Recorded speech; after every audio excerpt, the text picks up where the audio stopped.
오늘은 은혜에 대해서 말씀드리겠습니다. 너무나 아끼고 소중히 여긴 단어를 너무 늦게 하지 않았나 하는 생각이 듭니다.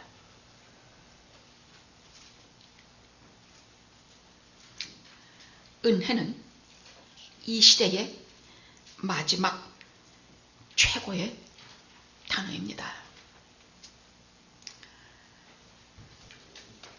내가 받았는데 모든 좋은 것은 내 행위나 실력이나 내가 한 것으로 얻은 것이 아니라 값없이 거저 그냥 하나님께서 그냥 주시는 것, 이것이 은혜입니다. 은혜란 것은, 예를 잠깐 들게요. 사업을 시작했는데 별 돈도 없이 시작하고 실력도 별로 없이 시작을 했는데 그 결과대로라면 별로 먹고 살 길이 없어요. 그런데 우리가 기도하고 하나님의 은혜를 구하고 하나님의 돌보심을 구하면서 변함없이 아버지를 신실히 믿고 가면, 이상하지? 매일매일 조금씩 나아지고 하루보다 내일이 더 다르고 내일보다 모레가 더 다른 것을 체험하게 될 때에 제가 꼭 말해주는 것이, 이야, 하나님의 은혜다. 내 실력 가지고는 도저히 안 돼. 내 실력 가지고는 병이 나을 수 없어. 내 실력 가지고는 도대체 계산을 해봤자 하나도 입에 풀칠도 하기 힘들어. 그런데 나는 오늘도 여전히 잘 먹고 오늘도 여전히 멀쩡히 살아있으며 오늘도 여전히 내일을 향해서 또 부탁하고 또 의지하고 또 신뢰할, 살아갈 수 있는 근본이 되는 것이 바로 이 하나님의 은혜입니다. 다른 종교에는 이런 은혜라는 것이 절대로 없어요. 힌두교는 인과응보야, 한 대로 보응을 받아. 불교는 고행, 죽어라 하고 고행을 해야 돼. 우리가 좀 더 나은 인간이 되려면 그냥 고행을 해야 돼. 유대교도 똑같아요. 거의 같아요. 율법을 제대로 잘 이행해야. 근데 우리가 율법을 다 이행할 만한 실력이라는 것이 하나도 없어. 그럼 어떡하란 말이야, 우리는. 다 죽으란 말이야. 그런데 예수 그리스도의 십자가 부활의 은혜로 그분이 내 대신 죽어 주신 그 은혜로, 그분이 가시멸류관을 쓰신 은혜로 내 머릿속의 모든 죄, 내 입으로 짓는 죄, 내 손과 발과 모든 것이 지는 모든 죄를 다 탕감해 주셨는데, 그것이 내가 노력해서 얻어지는 것인가? 아니요. 도대체 우리의 구원과 우리의 용서에는 내 실력, 내가 한 것이라는 건 아무것도 없습니다.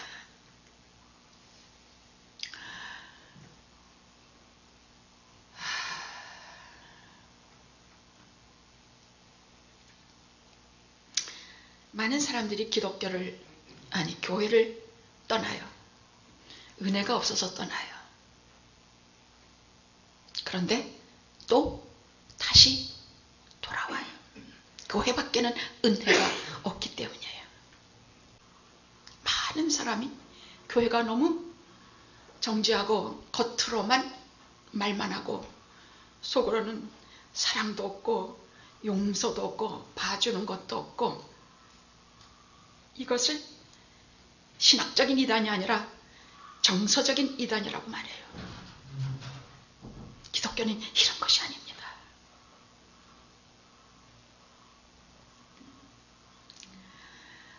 예수님께서는 죄인들과 고통받는 자들을 정말 사랑하셨어요. 늘 그들과 함께 계셨는데 오늘날 죄인들과 창녀와 세리들이 저희 교회에 들어오면 어떻게 합니까? 심지어는 어떤 교회는 이혼한 사람들은 줄에다 안 서준다 그래. 교회에서의 거룩한 척하는 것은 애교야.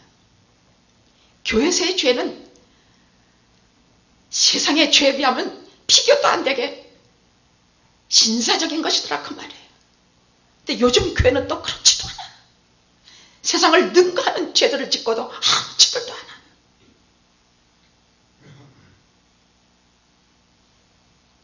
많은 사람들이 교회에 은혜 없고 이혼했다고 손가락질하고 과거가 나쁘다고 손가락질하고 계속 그런 것만 취급당하다가 도대체 그 교회는 왜 가는가 하고 다 교회를 떠나게 됩니다.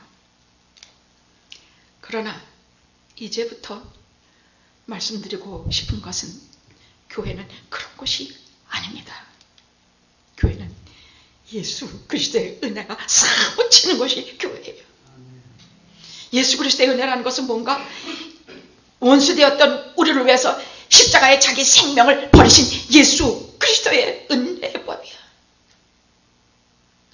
여러분, 사람을 몇 번 용서해주면 되겠습니까? 그러니까 주님께서 뭐라 그러셨어요? 3번만 하면 되겠습니까? 베드로가 말하니까 7번씩 70번이라도 용서해라. 이게 바로 은혜의 법이에요. 우리 계산법하고는 전혀 달라. 우리는 3번만 용서해도 세상에, 이 말은 주님의 말씀은 무한대로 하는 그 말이에요. 왜? 우리를 그렇게 무한대로 용서하시니까. 무한대로. 양 한 마리 찾아서 목숨을 걸고 헤매는 목자 얘기, 집 나간 아들놈 기다리는 탕자의 아버지 얘기. 우리는 탕자가 회개하고 돌아오는 것이 핵심인 줄 알지만 아닙니다. 탕자의 비유 속에는 그 못돼 먹은 아들놈과 더 못돼 먹은 첫째 아들놈, 은혜라는 건 하나도 모르고 아버지 은혜를 그렇게 통째로 받고 살았으면서도 지 동생 놈을 계속 정죄하는 꼬마 아들놈, 동생보다 더 나쁜 놈이야. 주님께서 우리에게 주신 비유에 전부 꿰뚫고 있는 말씀은 전부 은혜의 계산법이에요. 은혜야. 내가 한 것도 없는데, 받을 자격도 없는데 그냥 거저 주시는 것.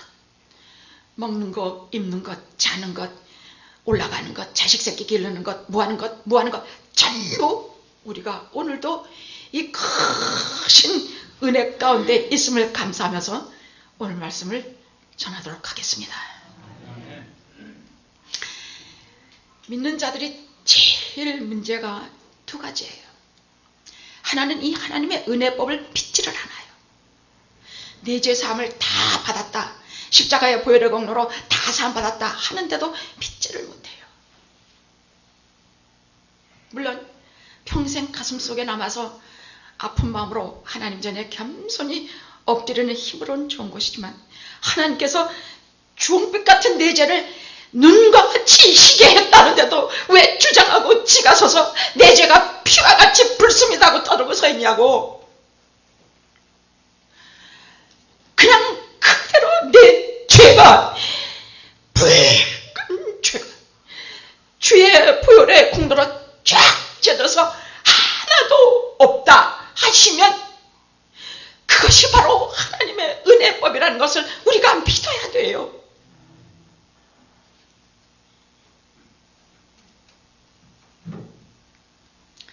내 평생에 잘한 일이라고는 하나도 없으니 요모양 요꼴로 사는 것도, 그저께 내가 무슨 나쁜 짓을 했는데 오늘 내가 티켓 띄는 것은 당연하지, 이러고들 살죠. 우리 그렇게 나도 모르게 인과응보의 생각을 갖고 살게 됩니다. 많이 그래요. 자, 교회에서 금하는 것이 많습니까? 허락하는 것이 많습니까?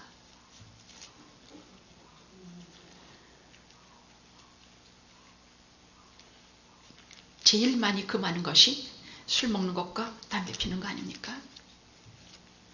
그 다음 금하는 것은 뭐 10계명 여러 가지가 많습니다만 그것을 하라 하지 말라를 떠나서 하나님의 은혜의 법 안에 푹 쳐졌다가 나름 하나도 안 해.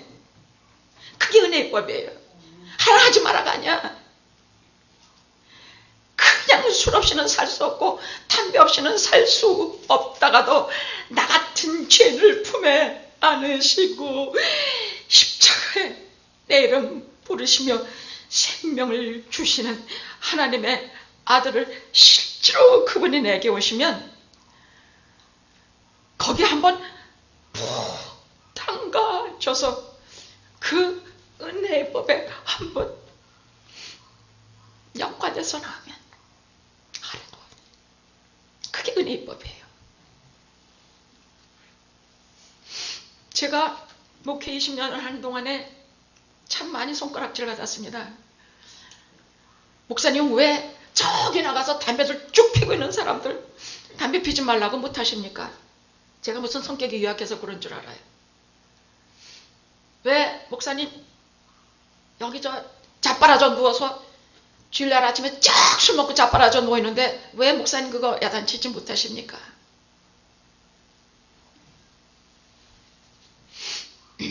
그 사람이 화날까봐 제가 못하는지 알아요. 저 아니에요. 저는 아니에요. 종류는 다르지만 나도 그런 인간이었는데 나도 쫙 빨아줘서 내 맘대로 하던 인간이었는데 나도 하지 말라는 걸 골고루 다 아는 인간이었는데 나 같은 인간을 하루아침에 갑자기 와서 아무것도 한 거 없는데도 불구하고 하는 짓이라고 교회나 욕하고 뭐 예수 믿는 사람들이나 욕하고 뭐 예수님 누군지 알아보려고 하지도 않고 성경이라고 한 장도 들여다보지 않은 나를 갑자기 와서 사로잡으셔서 죄를 용서하시고 품에 안으셔서 그 모든 것을 하지 않도록 은혜를 부어주신 그분 때문이야. 나는 정말 그분 때문이에요. 이거는 성경에 나오는 모든 죄사함을 받은 사람들이 고백한 내용하고 똑같아요. 은혜라는 걸 어떻게 하면 좀 더 실감나게 설명을 할까 하다가 그 아웃 오브 아프리카라는 것을 그 영화들 보셨습니까?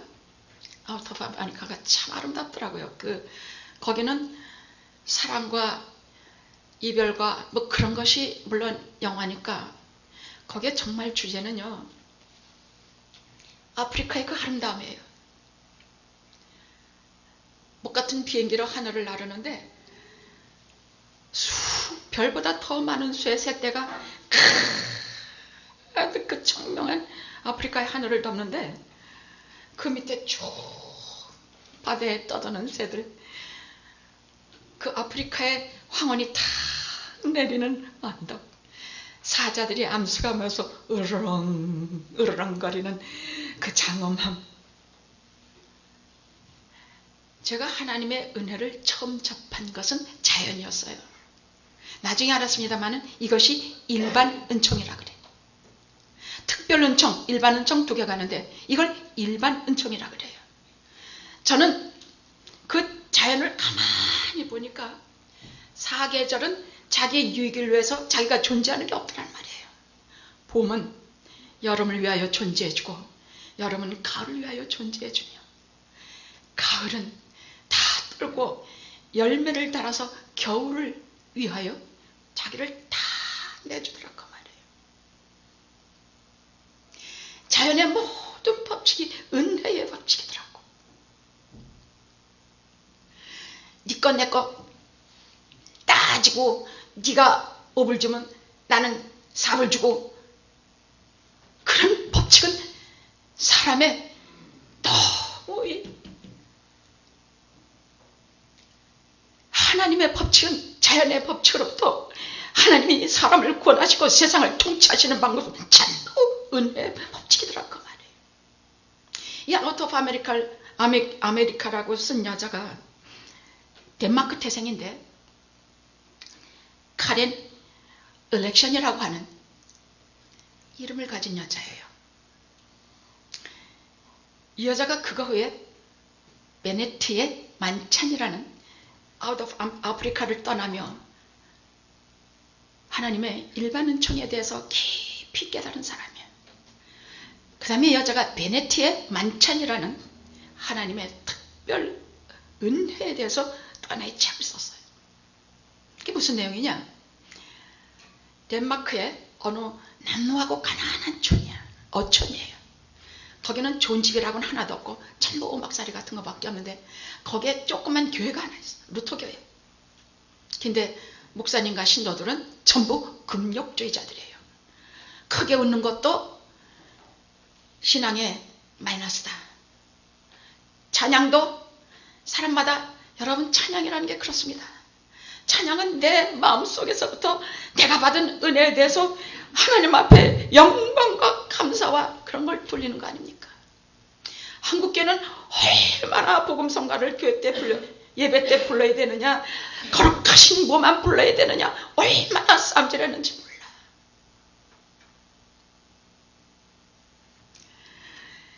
주님께서 하신 말씀은요, 우리가 모든 목적이 하나님을 위해서, 영광을 위해서 하는 것이라면 뭐든지 주님께서는 기쁘게 연락하셨어요. 교회에서 억지로 거룩한 노래만 부르는 것이 참된 것이 아니에요. 우리는 신앙이 제1급, 제어린 유치한 사람도 있고 중학교도 있고 국민학교도 있고 중학교도 있고 대학교도 있고 다 달라요. 저 초보에 있는 사람이 초보에 세상에서 방황할 때 그 찬양해도 눈물 흘리면 나는 그것을 기쁨으로 봐요.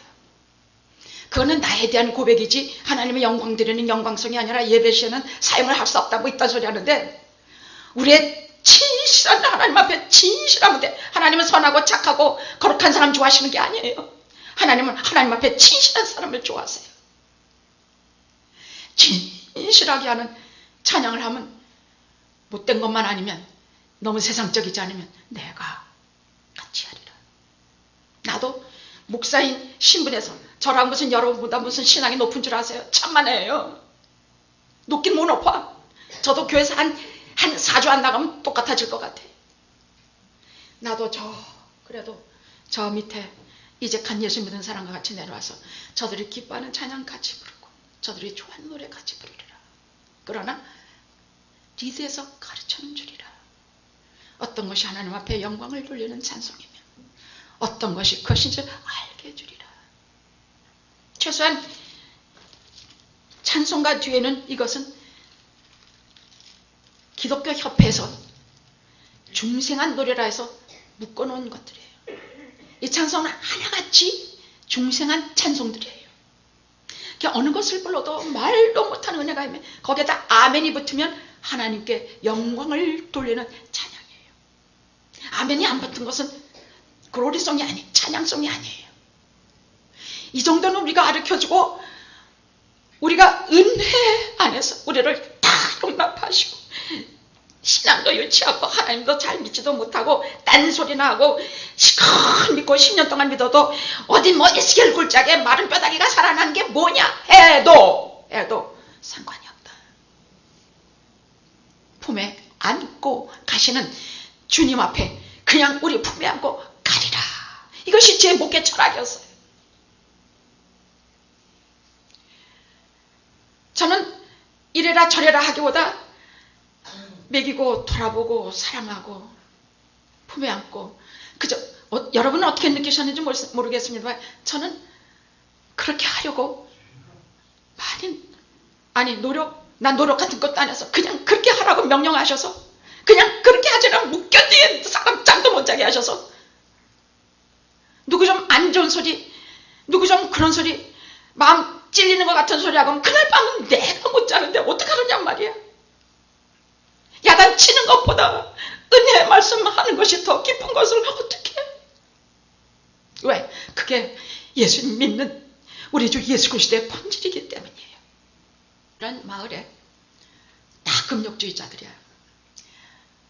그 사람들이 하는 찬송은 무슨 지금 현세에서 뭐 찬양 무슨 이런 것도 아니야.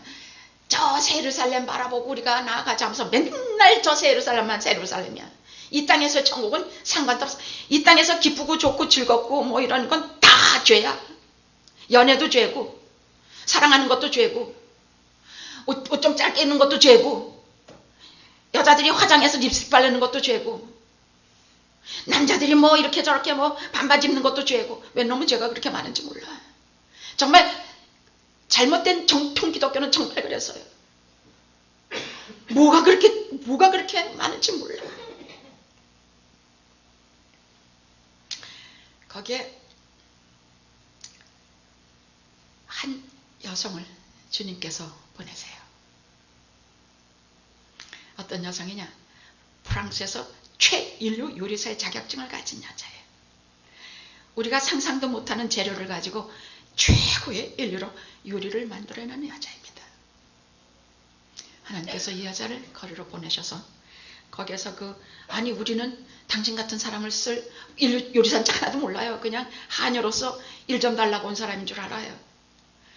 그래도 목사님 댁에서 좀 일을 하고 싶습니다.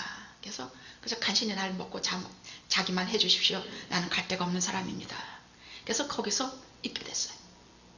근데 그 여자가 복권을 했는데 100만 프랑이라고 하는 굉장한 막대한 상금을 이 복권에서 타게 됐어요. 근데 그 여자가 그 복권을 뭘 했느냐? 그게 그 책의 핵심이에요.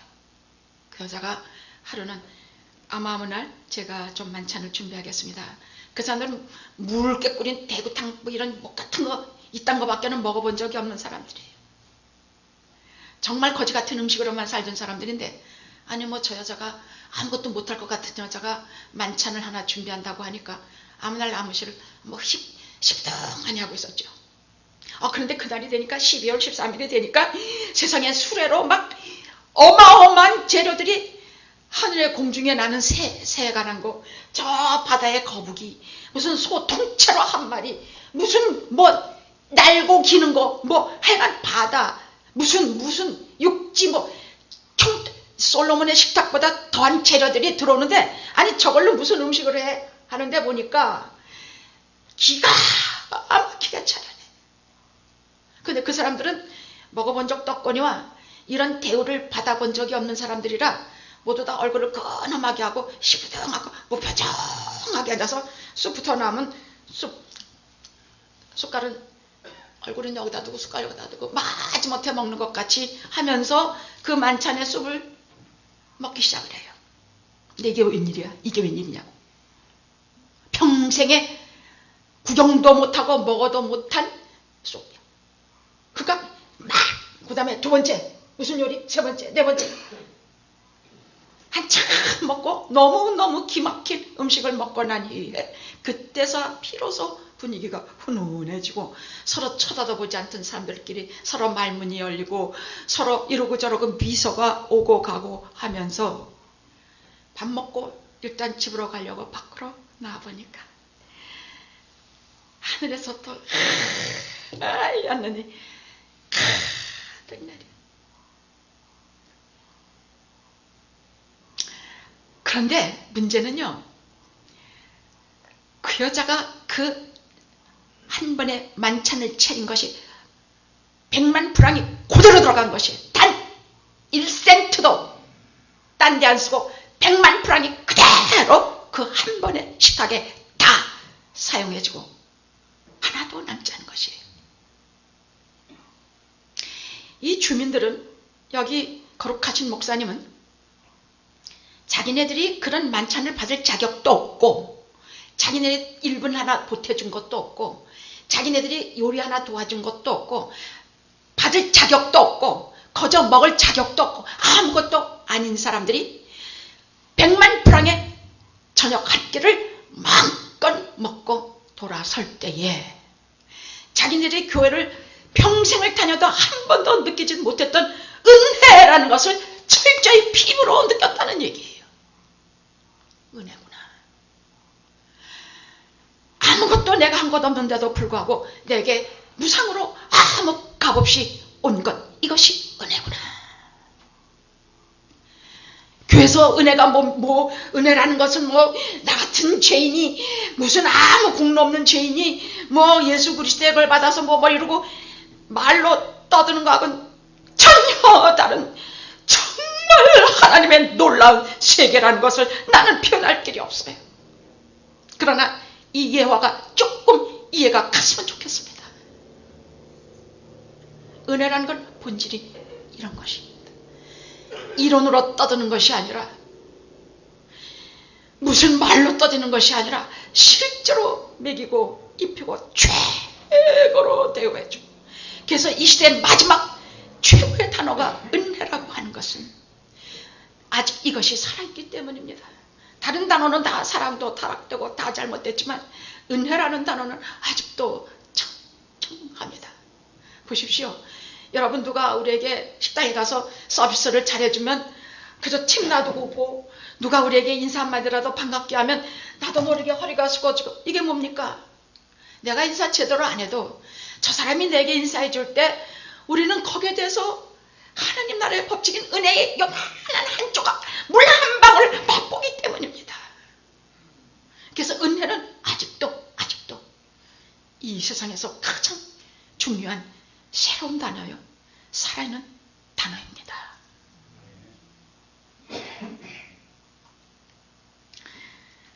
오늘 본문에 바로 이 본문이 나와요. 뭐라 그랬느냐? 여러분이 오늘 읽었으니까 이 내용은 뭔가 두 가지예요.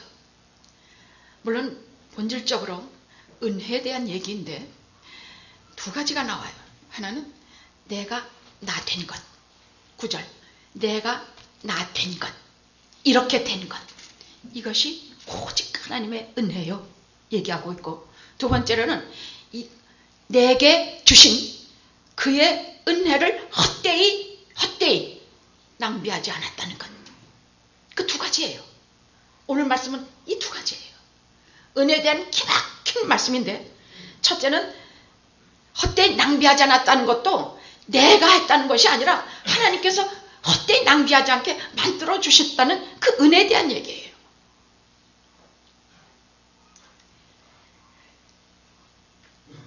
구절에 나는 사도 중에 지극히 작은 자라.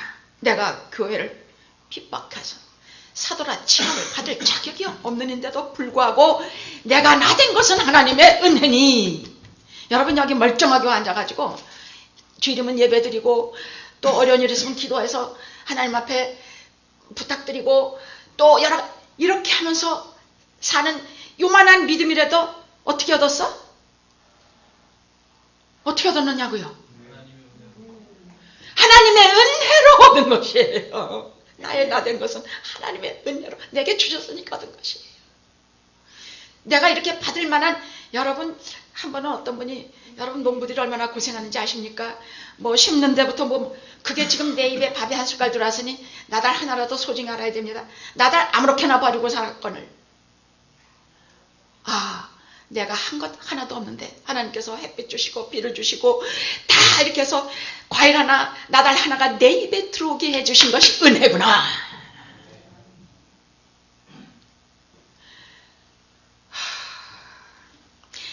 은혜는요, 하나님의 법칙이기 때문에 도처에서 다 어디에나 있어요. 우리가 못 볼 것뿐이에요. 자, 이 사람이 어떤 디모데서에서 뭐라고 말했냐면, 나는 자그만치, 자기는 회방자요, 예수를 회방하는 자요, 예수를 핍박하는 자요, 심지어 포행자, 악을 아주 포악하게 행하는 자, 나는 죄인 중에, 괴수 중에 괴수라고 자기를 말하고 있어요. 그러니까 우리가 생각할 때 이 말을 그러려냐고 듣지 마시고, 고문을 해도 불러지지고, 여러분 LA 어디에 가면요, 그 캐톨릭이 그 개신교를 핍박한 그 고문하는 자리가 있다 그래요. 그걸 한국의 옥하는 목사님이 가서 보시고 그것을 기록을 하셔서 제가 이게 진짜인가 하고 제가 그 말씀을 의심까지 했습니다. 예수 믿는 자들을 잡아다가 집어넣어가지고 국수통 같은 게 있대요. 그러다 사람을 통째로 집어넣으면 사람이 몸뚱아리가 국수같이 쫙 갈라져가지고 그렇게 나오는 기계가 있고, 잡아놓고는 종일토록 꼼짝 못하게 말라서 죽여버리는 그런 게 있고, 무슨 제가 지금 그거 다 기억도 못해요. 그런 처참한 그런 핍박자로 봐야 된다는 얘기예요. 죄인 중에 괴수라고 하는 얘기는 사도 바울이 사울이었을 때 그냥 죄인이 아니었다는 얘기예요. 이 말씀은 우리가 심각히 들어야 돼요. 그가 얼마나 죄인이냐가 아니라 이런 인간을 어떻게 해서 그런 사도 바울로 만드셨는가 말이에요. 그 사람 마음은 돌짝밭 같고 거기에는 복음이 피어날 아무것도 없었던 사람이야. 너무 예수 그리스도를 싫어해서 예수 믿는 사람까지 너무 증오해. 그 사람은 입으로 신성모독죄반이야. 입으로 다 그 사람이 그런 차마 기록을 못하더라고요. 입으로 한 것뿐이 아니라 손으로 발로 쫓아가서 유대 사사사사 뒤져서 예수 믿는 사람을 다 잡아서 옥에 가두고 남자 여자 물어나고 다 잡아가두고 심지어는 외국까지 다마스커스까지 쫓아가서 기독교인을 잡아 죽인 사람이 이런 사람이었다는 얘기예요. 이 사람이라는 얘기예요. 이 말 속에는요, 우리의 법으로 보면 그런 놈 어디 사형이나 시키지 뭐 저런 인간 다 하나님의 은혜의 법을 말씀하고 있는 것이에요. 이런 포악자에 대해서. 이런 돌짝박 같은 인간, 하나님 믿기는커녕 이런 하나님 믿는 사람들에 대해서 이렇게 하는 인간을 이렇게 만드셨다면 우리같이 가시밭, 우리같이 길가밭, 우리같이 반은 의심하고 반은 믿고 하는 양쪽 양다리밭, 온갖 밭을 다 변화시켜서 사도 바울 같은 하나님의 사람으로 만드신다는 메시지가 그 안에 있는 것이에요. 이것이 은혜법이라는 얘기야. 내 실력이 아니라는 얘기예요. 이런 부학자를 하나님께서 하나님의 사람으로 생명 걸고 하나님의 사람으로 만드셨다면 나는 그보다는 좀 덜하겠지. 그렇게 부학하진 않아도 상관이 없이 나 같은 건 도매금으로 은혜 사람으로 만들어주신다는 하나님의 은혜의 폭어예요. 이 말씀 그걸 말씀하고 있는 것이에요. 이 사람이 얼마나 악했냐가 포커스가 아니야.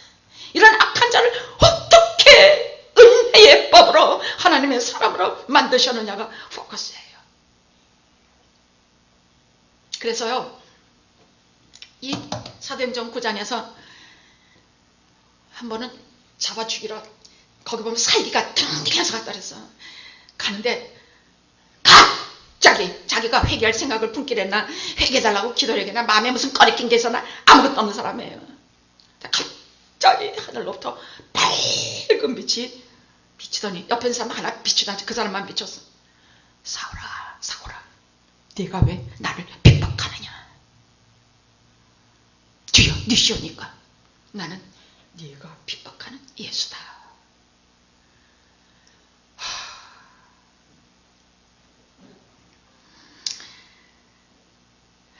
이 사람이 회개하려고 준비했습니까? 그런 거 없어요. 이런 인간을 주님께서 잡아다가 이 사람처럼 기독교에 예수 그리스도 다음으로 제2인자가 바울이에요.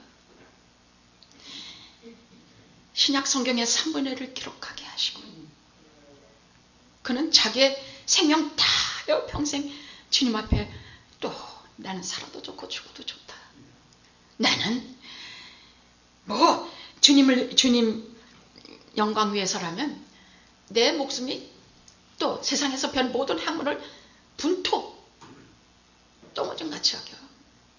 그는 철저히 왜? 하나님의 은혜의 법에 사로잡혀 왔기 때문이에요. 그런 사람을 하나님의 사람으로 만드셨다면 우리는 예스. 코끼리가 통과한 문이라면 우리 같은 들쥐는 문제도 없이 통과할 것이야. 그치? 그런 대지인을 구원하신 주님이시라면 그 어마어마한 사랑의 크기, 은혜의 크기를 우린 짐작도 못해. 다만 아는 거 하나, 나 같은 죄인도 프리패스! 구원의 문에 들어가리라는 거 하나만은 믿어요.